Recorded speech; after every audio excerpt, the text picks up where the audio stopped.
David for organizing this great conference and or program, and also maybe the other organizers that I understood was you who set up the main part of it.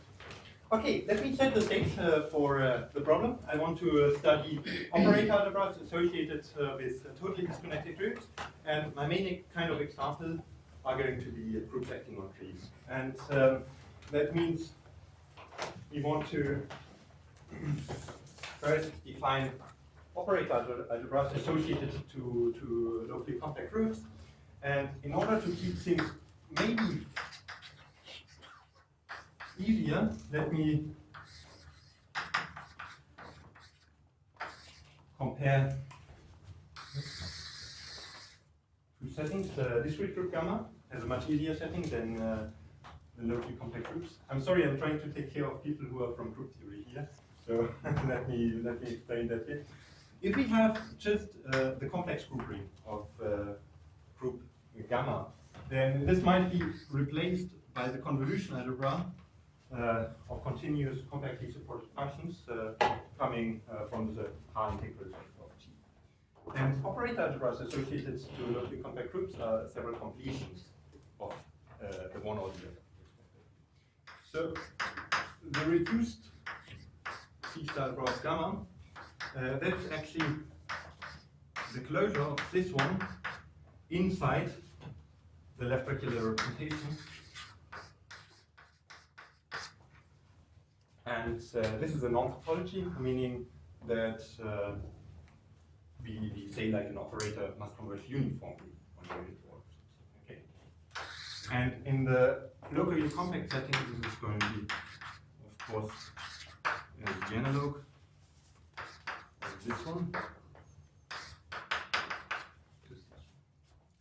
For the group von Neumann algebra, there we can again take this one, and this time close it up in the topology of pointwise conversions on the Hilbert space.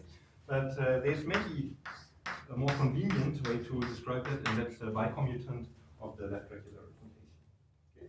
And that's why I'm making the two lists here, because here in this one, a priori, if we would define it like the SOT closure of compactly supported continuous functions, then we don't have any group elements from our group G here, but this is something like this. So we get group elements. So let me briefly say what are the problems when passing from a discrete group to a locally compact group, which is not necessarily discrete. What kind of extra structure do we use? So on this guy, usually we do have the unitaries, UG, okay, and I mean in particular the guy is unital. Okay, this is not at all the case here. This is not discrete, there is no unit in here and there are no canonical unitaries. And then there's a canonical trace on this one. And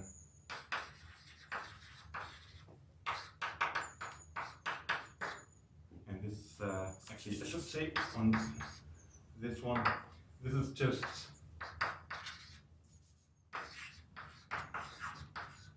taking the Dirac element in E and evaluating an operator on this functional. That's a trace, and this is a very practical thing to have, because you can first of all say that this C-star algebra is finite in a very strong sense, and here you want to take this kind of function and define an L2 norm, okay?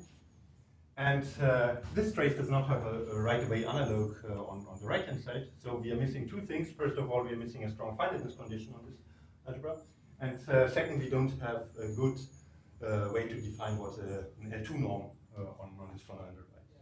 Okay? So there's a good class of groups for which things are not that bad after all, and that's totally disconnected groups.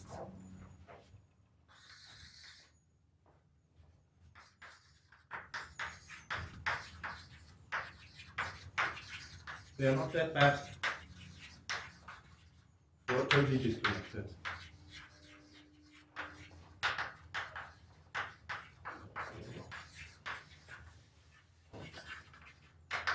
So let me explain that to you. First of all, let me put the totally disconnected groups a little bit in a general context. If I have general locally compact group, I could take the connected component, okay, and the quotient, that's going to be a totally disconnected group. So if I have an arbitrary group modulo the connected component, which, well, in a sense we understand quite well, and operator algebraically is not very interesting, we are in the world of totally disconnected groups anyway. So in there, von Danzig's theorem says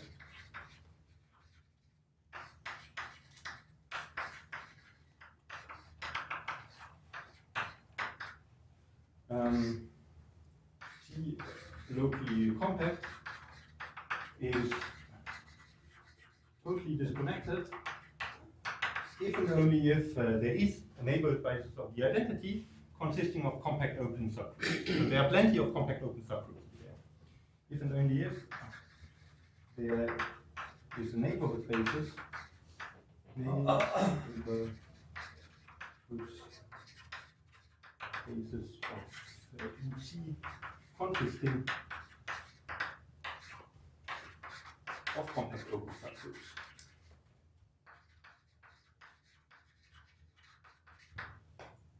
Why could that be interesting?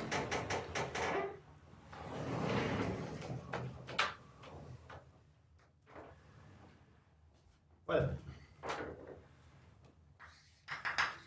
interesting. What does that mean? Black hole. Yeah. When your eyes. Yeah, I think you have to lift the board.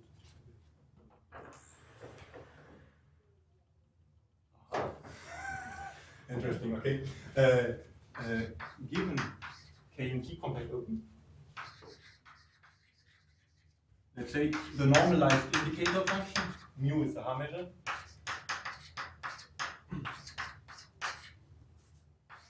This is an element in the continuous compactly supported functions because we are compact open, and this is a projection.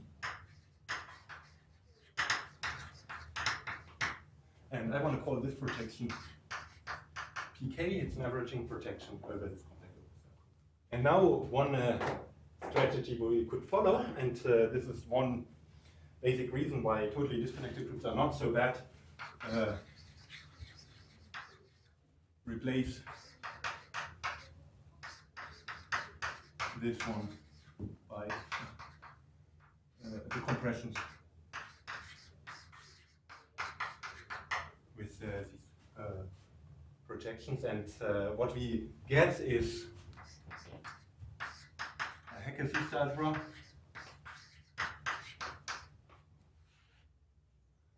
with the Heckes algebra, and what we lose in this situation is, of course, the nice group structure which is behind, but what we gained is discreteness. So we could replace one, we could fully recover unitarity.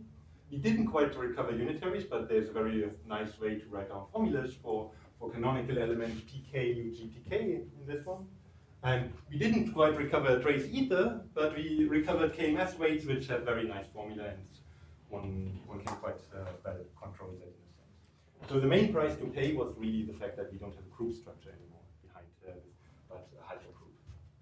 Okay, so this is principle the setup for these totally disconnected groups.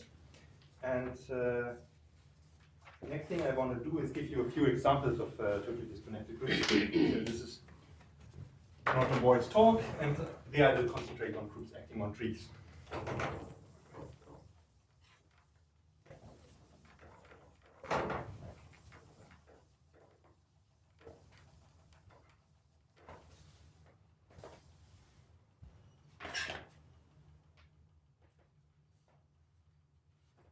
So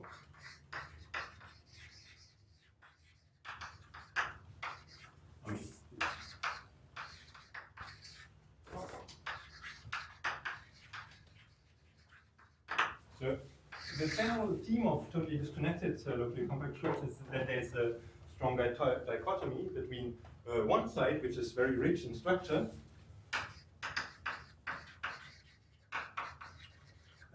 against another side in which one expects to experience even worse pathologies than for some discrete groups.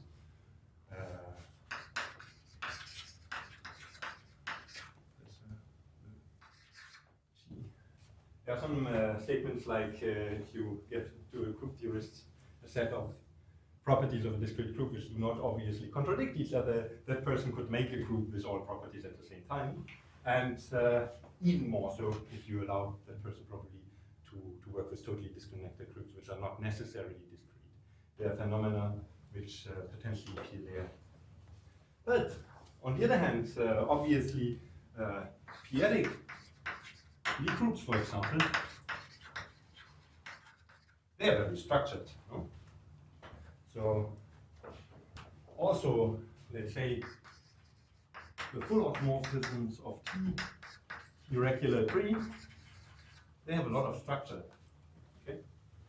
And then, on the pathology side, one could say, for example, almost tree automorphism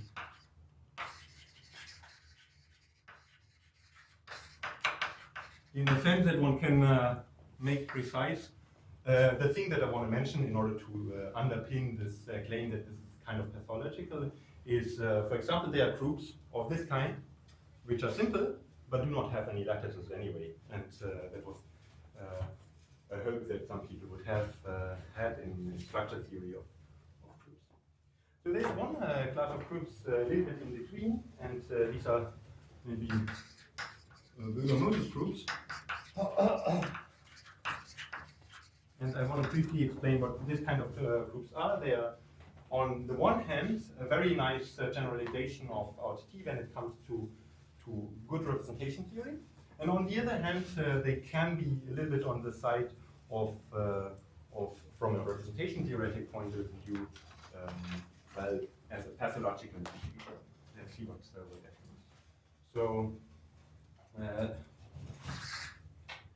the input data for the Berger-Moses group is a finite permutation group, and what we will associate with that is a group, a closed subgroup of the automorphism group of n regular tree. Okay, so how is that defined? It is actually. Let me first draw a picture. So if I have a tree,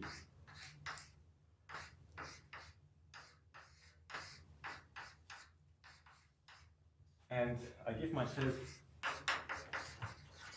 an automorphism of this tree T, and a vertex, then I can say how this element out T locally acts at V as soon as I fix the labeling of the tree. I will just around every vertex number all edges in one arbitrary way, but respecting the rule that around every vertex there should be a bijection to the standard 4-point set. For example, like this. Okay, so let's see if this is our vertex V, and our automorphism alpha would possibly send V to this one. What is the local action of alpha at V? Well, V will map all the edges adjacent to, alpha will map all the edges adjacent to V to the edges adjacent to alpha V. Okay? So this gives us also, after considering this labeling, permutation of the standard 4-point set in this case. Okay? And we say that this bijection or permutation is the local action at V. Okay, so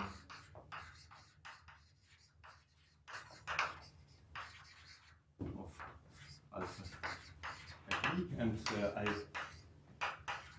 call that sigma of alpha V, and then I can define this as all the automorphisms of T, so that for all vertices in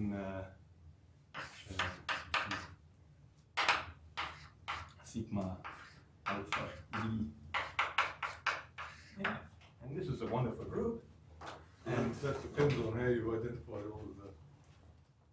It depends on the labeling a priori, that's true. However, if I choose two different labelings, then there's an automorphism of the tree that permutes one to the other, And hence, this is well defined up to conjugacy by an automorphism inside out TM. So it's not that bad.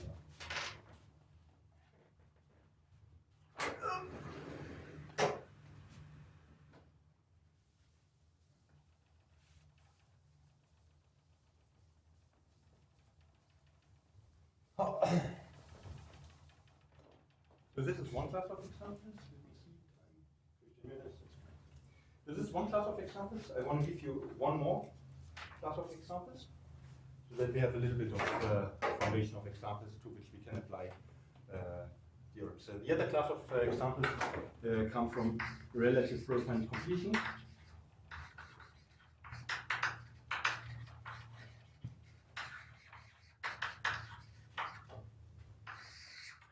So a relative profile completion is constructed from the following data.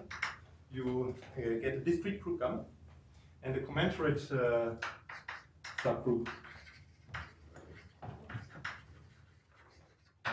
in gamma. That means that if I conjugate gamma to finite index, it stays fixed. It's almost normal. And in this situation, what you can look at is the action of gamma on the cosets, and this will give you actually a map into the symmetric group. This, and you can close that up and call this the relative profile completion of gamma with respect to lambda. Okay, so this is another source of totally disconnected groups, which are locally compact. Why are they locally compact? Because enclosure in which topology? Pointwise convergence. That's something very strange with this, that it's not does not generalize the profinet completion. I know, but even you use it in your articles. I know it's Schlichting completion. No, but you just define it as the projective limit of gamma about finite index subgroup of lambda. And it gives a locally compact group, which is a compact extension of this gamma, but which generalizes the profinet completion. I know, but I mean, this terminology was used for a long time. I mean, no, but a few people. Okay. I mean, another name for it is Schlichting completions, if you like. Yeah, that's okay.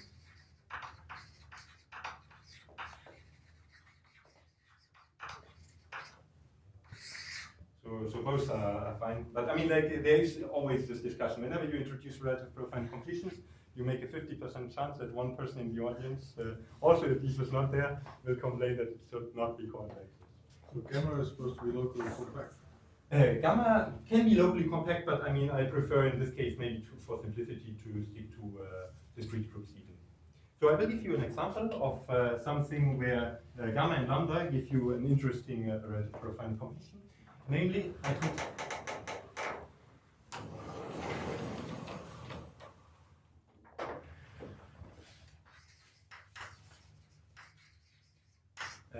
take gamma bound log solid group, and in there I take the one generates this, write it like this.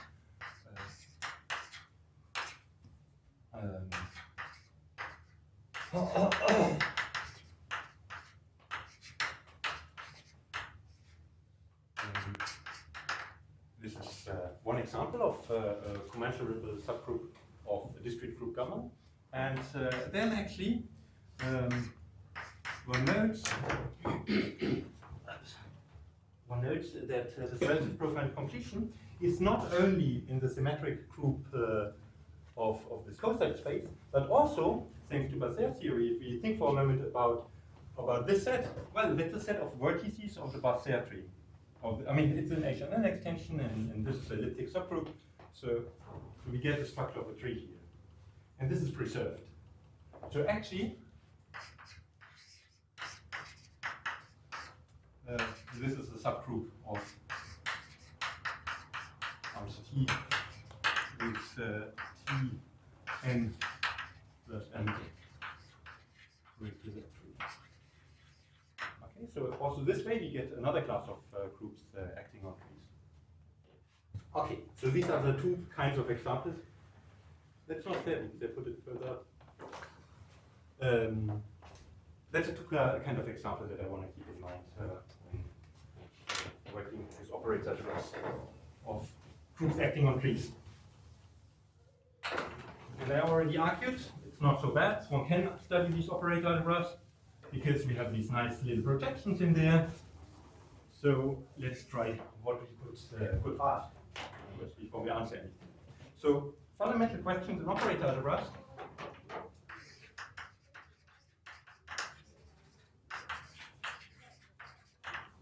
So the first operator algebras.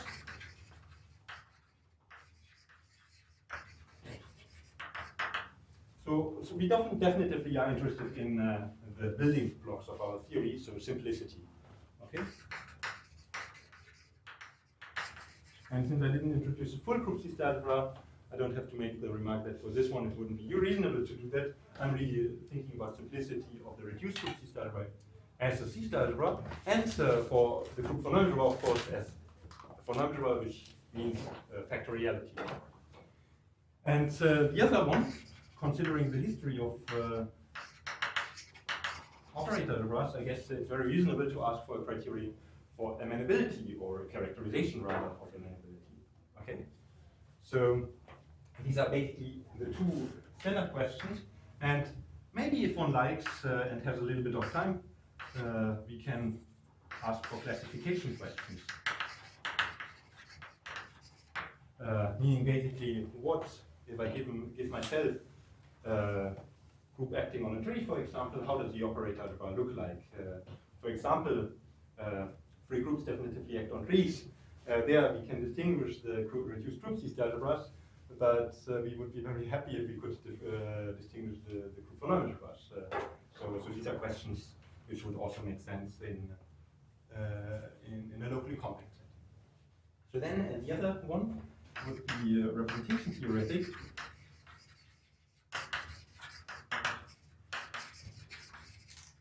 And there I have to add a little bit of a remark what we can expect or not. Okay, I mean, like here we are working with C star algebras and von Neumann algebras. That means we have a topological and measurable theory. So we are definitely not going to answer in the framework of operator algebras any like fine structure questions. Okay, but the kind of question that we can answer, and which has very nice characterizations, for example, in terms of C star algebras, are admissibility questions.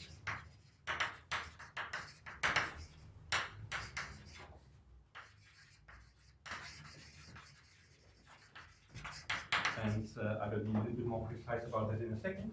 And the other one is maybe we would be happy to classify certain classes of representations.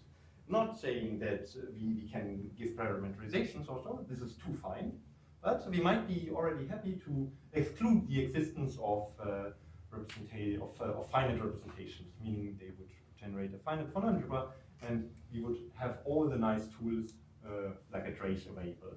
Okay, this would already be satisfactory if we approach a whole problem with von Neumann algebras and C star. So like absence of representations. Let's say finite representations.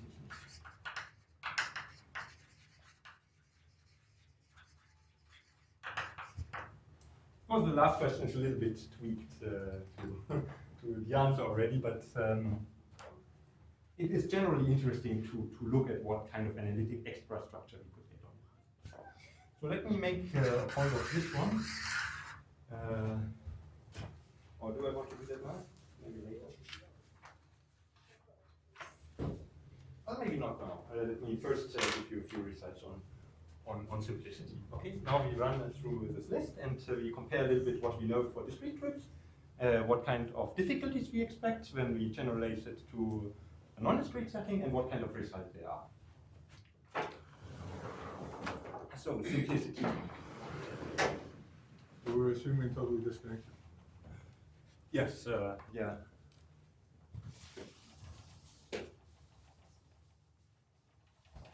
Maybe a little remark when writing the blackboard, as you mentioned, totally disconnected. For example, the second question, amenability, that has a full answer for the connected groups. And I will maybe put that into a slightly different framework in order not only to ask for connected groups, but to claim that there should be some underpinning group structure giving you amenability of an operator. But let's postpone that to later. C-star simplicity.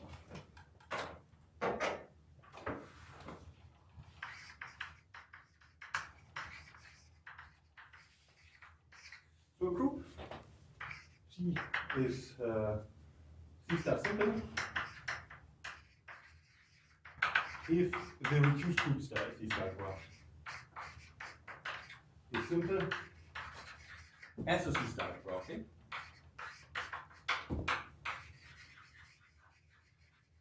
For discrete groups, that doesn't make a difference. For discrete or non-discrete groups, it can never be simple as a star algebra. So the first theorem in this kind of spirit was actually by Powers. I don't want to go so much into the motivation, but just say, like, it was not at all motivated by anything like representation theory at the time. But what he could prove was that the finitely generated free groups are C-star simple. So this was one combinatorial proof providing the C-star simplicity, and Villahab extracted from this the so-called Powers property,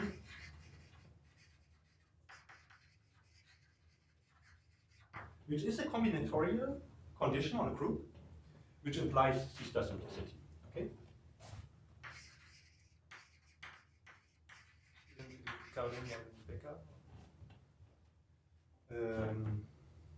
As far as I got it, it was okay. I mean, there were several people working on that, of course. Carmen Becker was in the 90s for the Lie groups, no? I mean, it was this common paper we discussed the power property at the time.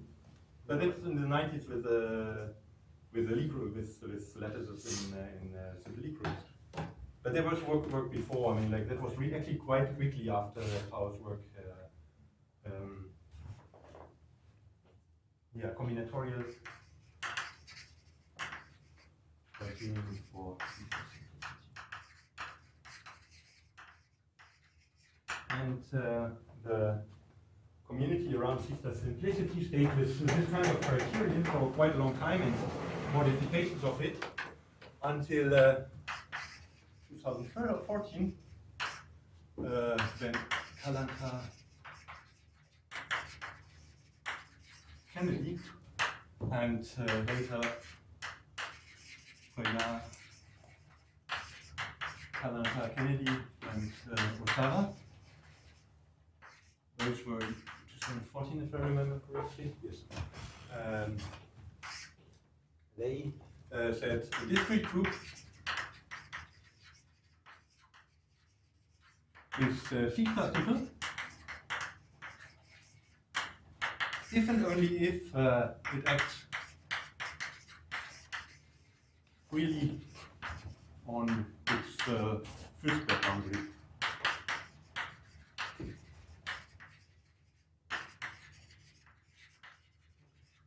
Okay, so freely on the first back boundary. So what do you call the first word? Topological? Yeah, the topological first back boundary. The universal boundary in the sense that it's minimal, it's strongly proximal, and compact, of course, as a space over the group. So free means every point is trivial.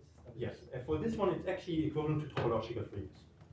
If it's topological free, it's automatically free because this is, if it's not quite homogeneous, then right away it's extremely disconnected. Which is not just a way to say it's extremely disconnected, but that's the definition behind it. It's projective as a space in, as a element in the category of compactly generated spaces. So this one actually cleaned up quite a lot of the C-star simplicity work, and I wouldn't know any result in C-star simplicity which cannot easily be used from this work nowadays. And that was a very beautiful paper. So then the discrete part was done. So what can we do with non-discreteness? In 2015, after that work, first proof that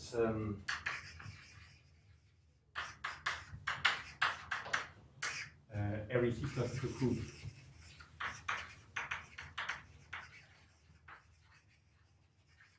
is totally disconnected. Okay, great, we're in the right setting. And then, how did I formulate? Well, okay, I mean, let me formulate it as an existence theorem. There are non-discrete.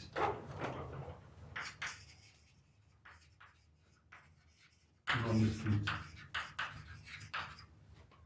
TD LCSC groups.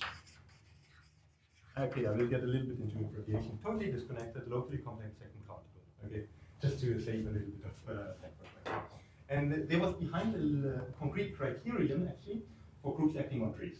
Okay, there are so this means like groups acting on trees, and there's a concrete criterion. For example, the things that I covered at the time was in the article. For example, this one is quite simple, and that's not in the paper, but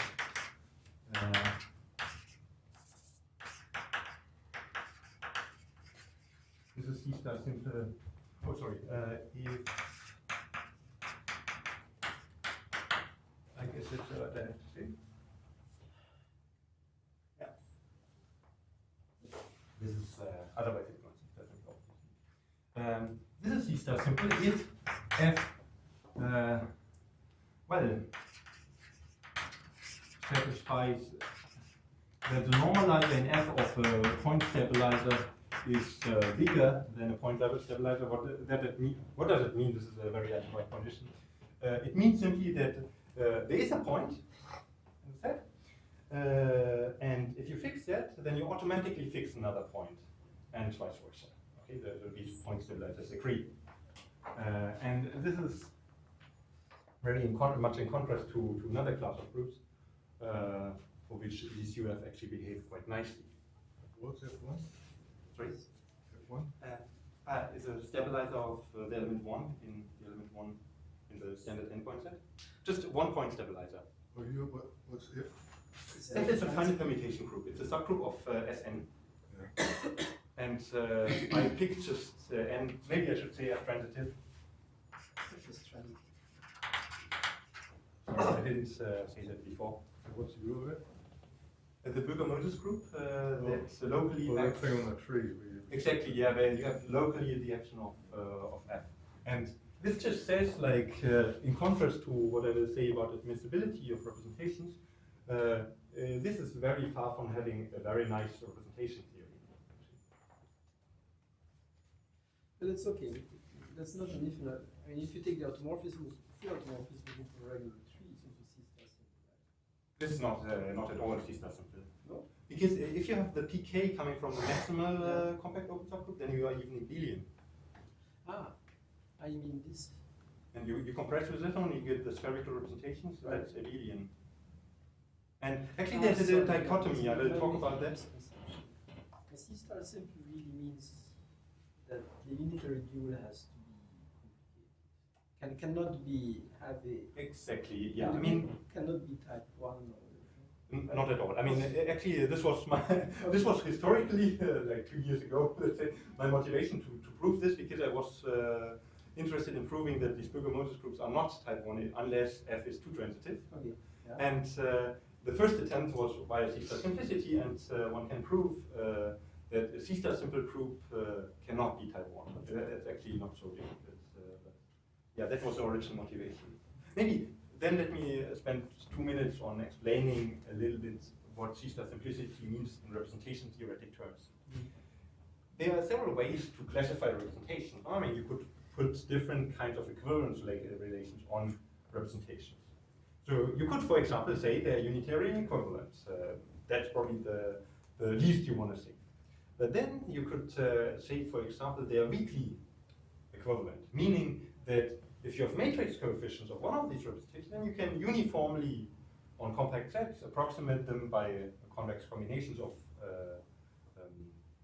matrix coefficients of the other. Okay, and that's a much more suitable definition in terms of operator algebras. And actually, Fell at some point suggested, well, the general strategy to classify representations of a given group is first classify representations up to this weak equivalent, and then in each equivalence class we look for finite structure. And C-star simplicity means that if you have a representation which is weakly contained in the left regular representation, then automatically it's weakly equivalent. So this means that there's one single class which is really huge in terms of what kind of representation there could be, and it's really just one class from this time terms of weak equivalence. That means it's really difficult to do the next step, to classify things up to really unitary conjugacy. So this is me really a statement on theory.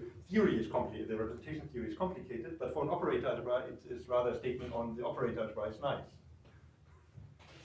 So these are both copopath groups in trees. Is there a second statement that makes all the... Yeah, as I said, it's a criterion. I mean, like, okay, I can quickly say what kind of criterion this is. It says, let's say you act minimally on the tree, okay, and there must be one point in the boundary such that the stabilizer of this point in the group is open, so it's really huge, and there's a hyperbolic element with this point as an attractive fixed point. So that's a general theorem. If you have such a group, then the reduced group C-star of this group is simple. But this is fairly small, this class of groups, because the very special, but these fit in there, for example. Okay, so non-C-star simplicity, I might just turn that. You're saying, in fact, it's more general. If you have a group, a closed subgroup, the automorphism group with three such that the stabilizer of a point at infinity is open. Yeah, and I have a hyperbolic element pointing towards that one. Element, then you're fine. Then it's really C-star simple. Yeah, that's a general statement. So this are exactly the Bürger-Moses groups which satisfy this criterion. Yeah, this guy does. Yeah. So that's the thing which I find puzzling. So, is there a relationship between the group being simple as a topological group and simplicity? Because no, not really. I mean, like, for example, because there are, I mean, there are groups which have non-trivial quasi-centers acting on a tree which exactly satisfy you. You say like they have a normal, they have a discrete normal solution which is quite large. Yeah. And they fix the stabilizer of a point at infinity of a specific point is open. And maybe and there is an interactive thing. Yeah. So that implies you say automatically a non-trivial quasi-center? No, it doesn't imply. But I'm saying there are examples. There are examples. Okay. of highly non-simple, logically non-simple, but C-star simple according to. Free group is. Yeah, I mean, I have the feeling that actually it's like, although I cannot make a theorem out of it, it's more philosophy maybe even. It's even like the opposite of each other. Usually, if you have a simple group, you hope for some nice structure in the representation theory, while C-star simplicity often in practice means like you have plenty of normal subgroups. Either you choose for a nice structure of the group or for its dual. Unless you were so admissibility. That's one thing where I will skip a little bit non-C-star simplicity and move that to a later point. I prefer it now that we talked about the representation theory of these Bürger-Moses groups a little bit more to say something about a representation theoretic aspect. Actually, as I said, my original motivation to prove such C-star simplicity results was actually a statement on representation theory. These groups do not satisfy an admissibility conjecture. So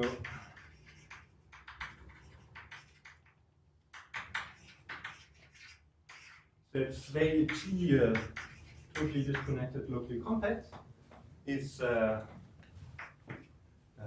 admissible, or yeah, if for all irreducible unitary groups and all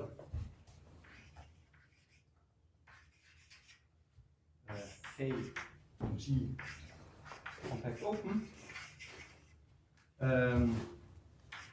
the K fixed points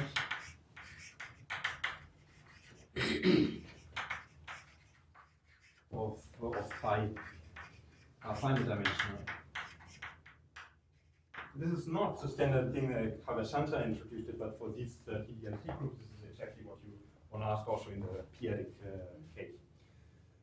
So this has a very nice characterization in terms of C star algebra. This happens if and only if T is, or C star max, and I didn't introduce that here, but allow me this little bit of a description. This is what they call CCR. Okay, and the message here, besides this is an interesting property, is there's an operator type for reformulation of that one. Okay, so now we do have a lot of groups which satisfy this admissibility conjecture or admissibility property, and it's really central at representation theory. Okay? It tells you that, I mean, one implication is that if you have any unitary representation of such a group, then it has a unique disintegration into irreducible unitary representations. And moreover, classifying unitary irreducible representations up to unitary equivalents is exactly the same as classifying them up to weak equivalents. So this much weaker notion that I just mentioned before. Okay, so this is a very strong property. And examples of that are, for example, semi-simple groups,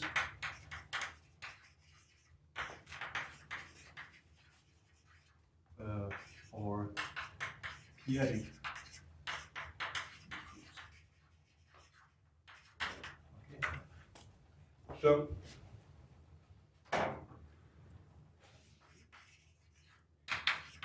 however, there is another class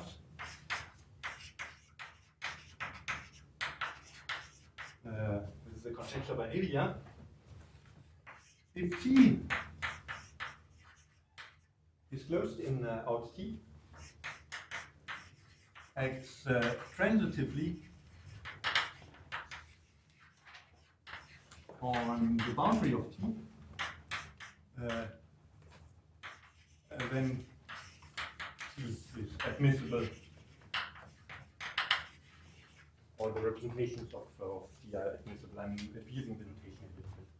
But this says, there's possibly a really large class, well, how large it is, that is still open, a quite large group, class of groups, which have the same nice representation theoretic properties as certain classical groups. Okay, and this is true for UFs, because such a UF is transitive on the boundary of the tree, if and only if F is too transitive. And in these cases, it's proven thanks to a generalization of some work of Olshansky. And right, yeah, I mean, this was it's a little bit difficult, I find, always to attribute that this is somehow between Aman on 3 and Shibutau. This is 15, I think. Okay, so it's in principle indeed, but not written really. So the question is that infinitely. Sorry? The Radu groups. The what groups? Radu. Radu. Yeah. Ah, okay. I thought I thought about that, but couldn't solve it yet. So it's I a mean, problem. it's still open. Yeah. So this is true for this one, and then there's a theorem of last year. Raum 16, and it says like if T is closed in out T and it's minimal on T and it's not amenable,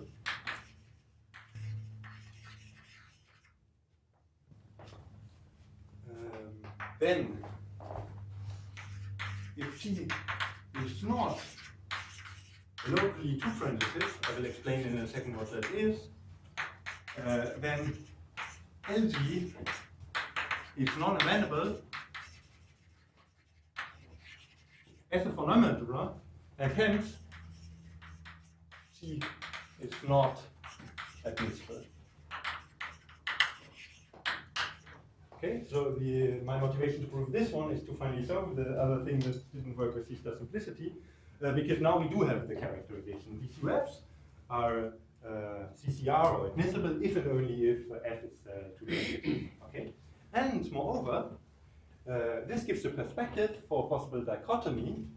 So quickly in words only, if you have non-amenable, well, I mean even more generally, let's say we have a closed subgroup of odd T for a regulatory T, and it acts minimally on T, you have to link it somehow to geometry, then one of the following things should be true. Either the group is amenable, or the group von Neumann is non-amenable, or it is two transitive on the boundary and admissible. So this is a kind of continuation of this kind of conjecture. It does not only say, like in the nice case, it is admissible, but it's right away says there's a dividing line. And the gap to prove something like this is, first of all, to prove of this kind of this conjecture, but second, to improve on local two transitivity. Local two transitivity means simply around each point you're acting two transitively. Okay, you collect all elements and look how they act locally, and together they form a final permutation group, and this should be two transitive or just not. Okay, so one has to improve on that and really say if the group is not transitive on the boundary, then this would. That's the statement that you want to have there. That's also like a good perspective for continuing this work on operator algebras. And moreover, I mean, let me express that. I'm very strongly convinced that there is a nice operator algebraic approach to this conjecture also. Because trees, I mean, proofs acting on trees, we know how they look like. These are amalgamated free products, and there's a very well-developed theory of amalgamated free products of operator algebras. Okay, so there is a kind of clear way what one has to prove there, but this is also work in progress. So that might take a little bit of time. I have a question. Could you replace the tree by locally finite graph? So what would be your condition then? Locally finite graph, and you ask.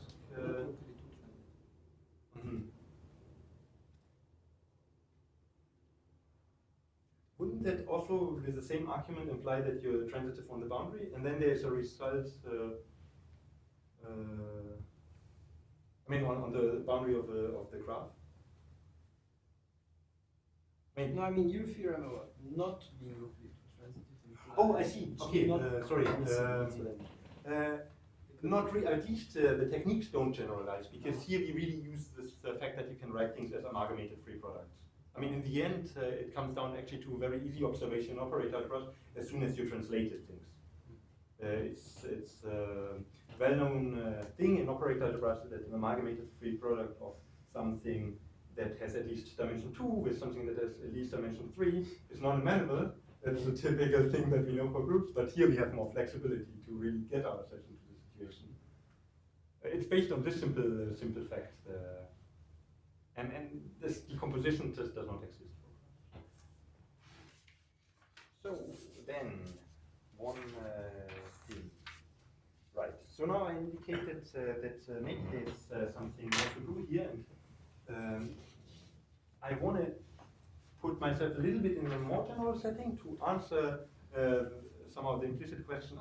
Connected groups, they give amenable operator algebras, to draw your attention to one class of groups which hopefully would inherit on an operator algebraic level a lot of properties of connected groups. And these are groups with a co-compact amenable subgroup.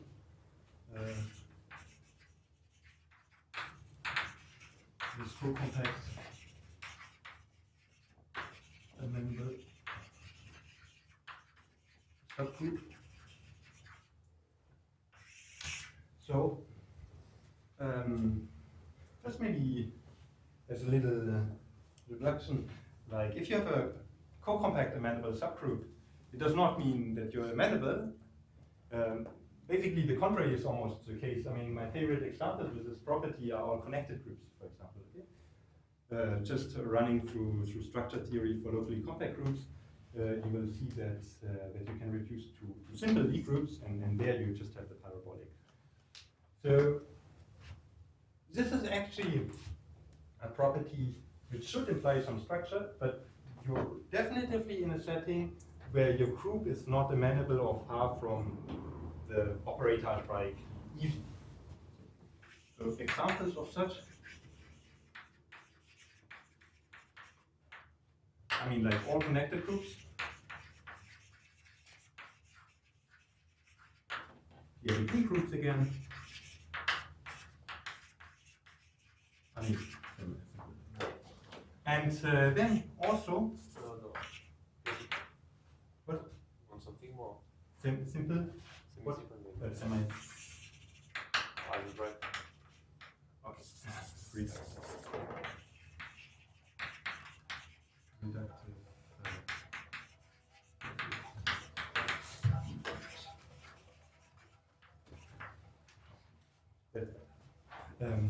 T in out closed and boundary transitive.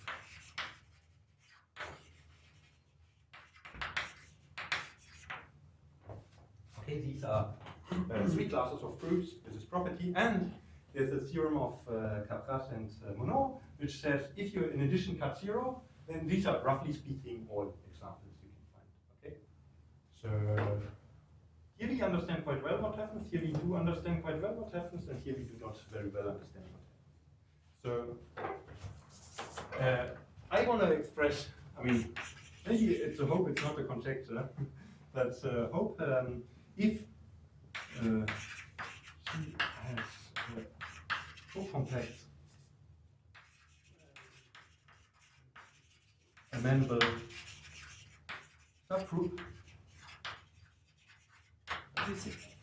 then C is amenable. This would be a very beautiful summary of the results before, and it's not so clear to me whether one needs to have a compact complement as a group, so that one has an Ibarzawa decomposition, for example, or whether this goes together with polar decomposition, KAK. This has to be clarified, but I think that this is a very good direction in which one can work if one studies this kind of class of groups. Okay. So a little theorem. Be a little careful with periodic Lie groups. A periodic Lie group, the kernel of the joint representation can be fantastically big.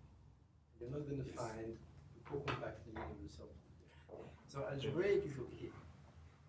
If you say algebraic, I should write reductive algebraic groups. But reductive is algebra by definition. no, what? The Lie algebraic reduction. Of course not. No, that's not. When you Depends say a little bit on the. I mean, when like. you say blah blah blah Lie group, then Yeah. Yeah. I It's a matter of definition.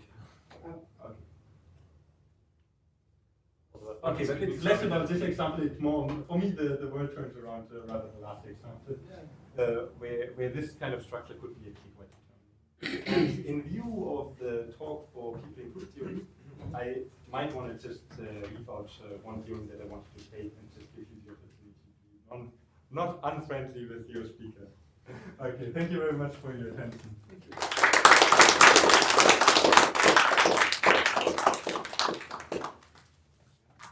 Thank you for that very nice talk. Any questions or comments? If you want the bare existence of totally disconnected groups that are not discrete that are sister simple. Yeah, We have a huge source of examples that are taking algebraic products over compacts. yes, exactly. There's one elementary construction of sister simple groups, and they are very close to discrete ones also, one must say. No? I mean, these are elementary of rank 1, I guess. We should start from big groups. I mean, Sorry? you can start from big groups. Like, I mean, some weak. You can start from something like I don't know, S3 could be and amalgamates. You have to explain that to me maybe later. You talk about a certain product of non-discrete groups. You would start with a construction from non-discrete groups? That I didn't know. Maybe you have to explain that to me later.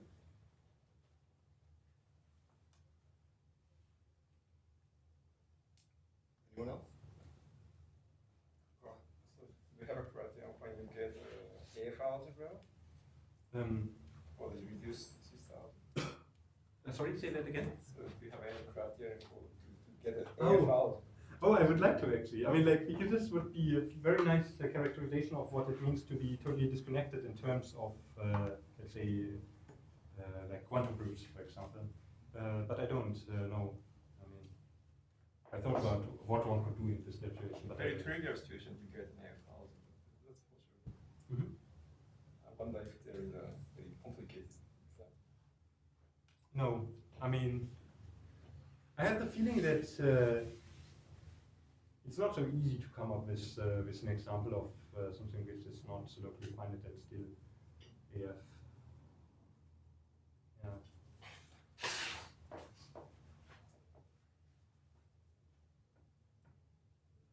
Anyone else? If not, then let's thank the speaker again.